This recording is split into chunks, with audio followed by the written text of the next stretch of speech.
네, 오늘도 미래캐스터와 함께 미래생활 업데이트 해보시죠. 자, 한국의 미래에 있어서 굉장히 우려가 되는 것이 바로 고독사의 증가일 거예요. 1인 가구도 늘어나는데 고령 사회로 진입을 하고 있으니까요. 최근에 보건복지부에서 고독사 사망자 실태조사 결과 발표가 있어가지고 주요 내용 요약해 드리려고 합니다. 자, 먼저 달라진 점이 있어요.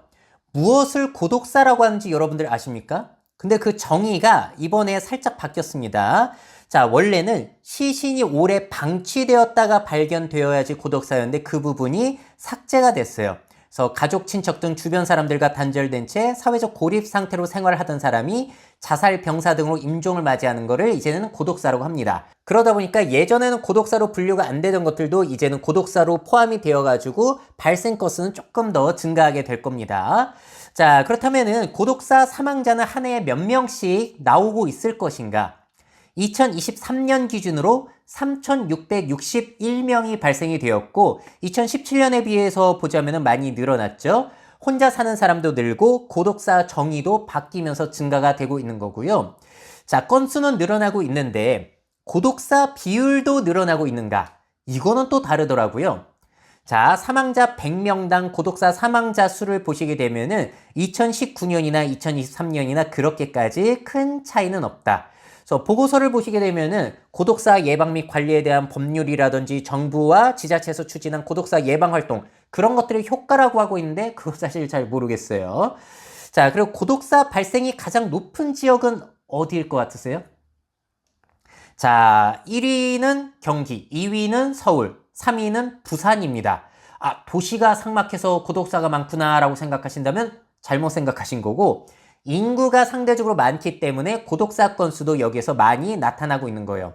제일 적은 것은 세종입니다. 거의 나타나진 않죠. 가장 젊고 안정적인 직장, 공무원 생활을 하고 결혼을 많이 하는 도시이기 때문에 고독사가 이렇게 적고요. 이게 제일 저는 충격적이었는데 남성과 여성 중에서 누가 더 고독사가 많을 것 같으세요? 진짜 충격적이요. 압도적으로 남자가 많습니다. 80% 이상이 남성이에요. 이거 어떻게 해석할 수 있을까요?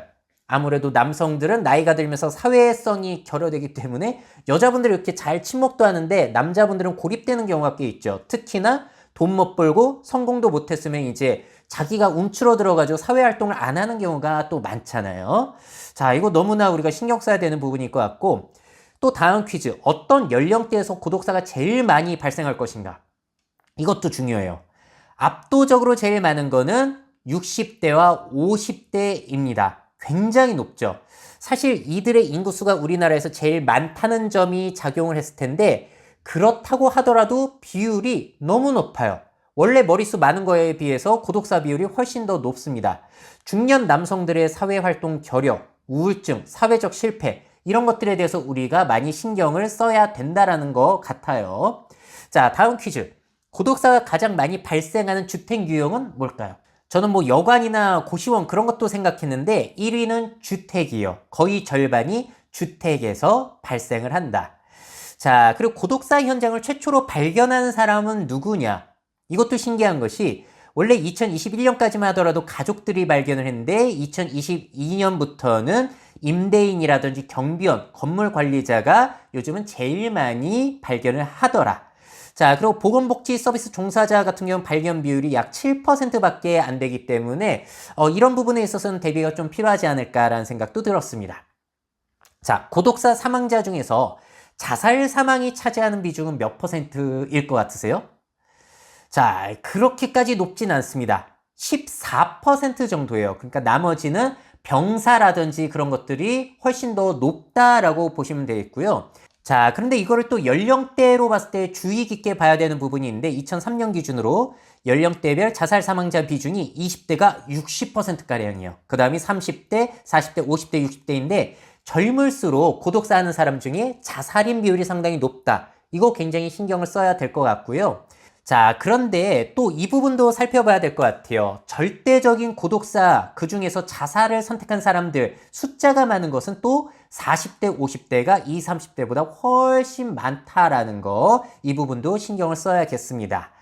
자, 다음 퀴즈. 고독사 사망자 중에서 기초생활수급자 수는 얼마나 될 것인가? 자, 보시게 되면은 작년 기준으로 1,413명이었는데 비율로 치면은 41.3%라고 합니다.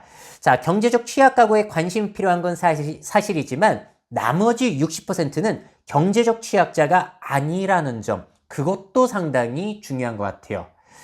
자, 이렇게 보건복지부의 새로운 고독사 사망자 실태조사 결과를 보여드렸는데 정리해보자면은 1인 가구의 증가, 고독사 정의의 변화로 고독사는 증가하고 있다는 거, 그리고 고독사 비율 자체에 큰 변화는 없다. 정부의 대책과 지원 덕분일까요? 자, 그리고 압도적으로 높은 남성 고독사, 이들을 위해서 어떤 대책이 필요할 것인가? 자, 남자들의 사회적 연결이 굉장히 중요한데 취미생활이라든지 스포츠 활동, 친목 모임 같은 것들이 많이 필요할 것 같고요. 40, 50대의 높은 고독사 비율, 이들을 위해서 또 어떠한 대책이 필요할 것인가? 한국 남성은 돈이 없거나 능력이 없으면 완전히 루저 취급을 자기 자신에게 하는 것 같아요. 남성의 재력, 직업적 성과에 대한 지나친 압박이 그들을 위한 폭력이 되어가고 있는 건 아닌가? 사실 고독사가 아니라 이거는 사회적 살인이라고 볼 수도 있겠죠. 자, 고독사가 발생했을 때 바로 발견할 수 있는 시스템도 상당히 중요할 거예요. 왜냐하면 앞으로 너무나 많은 고독사가 일어날 가능성이 높기 때문에 사람이 다 케어를 할 수가 없거든요. 자, 자살 고독사로 생이 끝나버린 20, 30대 청년들, 이들을 위해서는 또 어떠한 대책이 필요할 것인가? 과도한 비교 경쟁 사회가 아니라 각자의 행복, 각자의 가치관으로 살아갈 수 있도록 교육부터, 정책부터, 문화 영역부터 많이 바꿔가야 할 것 같습니다. 자, 그래서 최근에 서울시 같은 경우에는 외로움 없는 서울이라고 해가지고 여러 가지 대책들을 마련했더라고요. 몇 가지 소개해드리자면은 24시간 365일 운영되는 외로운 전담 콜센터가 내년 4월부터 가동이 된다라고 하고요. 누구나 방문해서 소통할 수 있는 공간, 서울 마을 편의점이 시범 운영된다고 해요. 거기 가가지고 이제 라면도 공짜로 먹고 뭐 그럴 수 있다라고 합니다. 전시민 마음 투자 사업과 중장년 건강 동행 밥상, 어르신 건강 장수 센터 뭐 이런 것들도 도입이 된다라고 하고요. 발음이 어렵네요. 가스, 전기 등 위기 정보와 각종 행정 정보를 연계해서 선제적으로 고립 은둔 가구를 발굴하는 것. 여기엔 또 스마트 기술이라든지 그런 것들이 많이 필요할 것 같아요. 자, 그리고 배달의 플랫폼에 고립 위험도를 체크할 수 있는 팝업 창이 생겨난다고 합니다. 자, 그래서 외로운 사람들이 여기저기에서 이제 클릭해가지고 외롭다라는 것을 티를 낼 수 있게끔 많이 신경을 쓸 것이라는 거예요. 그래서 이런 정책들 저는 굉장히 좋게 보고 있고요. 문제는 앞으로 1인 가구가 증가하면서 독거노인도 엄청 늘어나게 될 텐데 앞으로 20, 30년 뒤에는 그러면 행정 인력과 예산 감당이 안 될 것 같다라는 것이죠. 그래도 다행인 점은 뭐가 있냐면은 인공지능이 발달하고 있다는 거.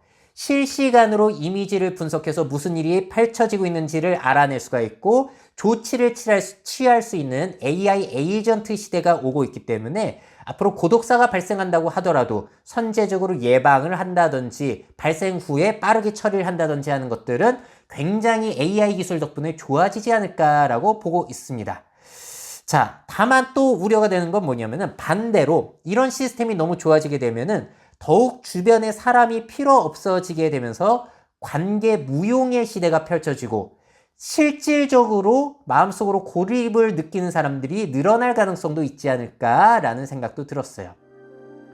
자, 고독사에 대한 통계자를 보고 여러분들은 어떤 생각이 드셨는지 다양한 생각들, 의견 남겨주시면 좋을 것 같습니다. 미래사회 변화를 업데이트하고 싶으신 기업 및 기관, 그 밖에 미래 트렌드 교육이 필요하신 분들은 myf21 네이버닷컴 이메일로 연락주세요.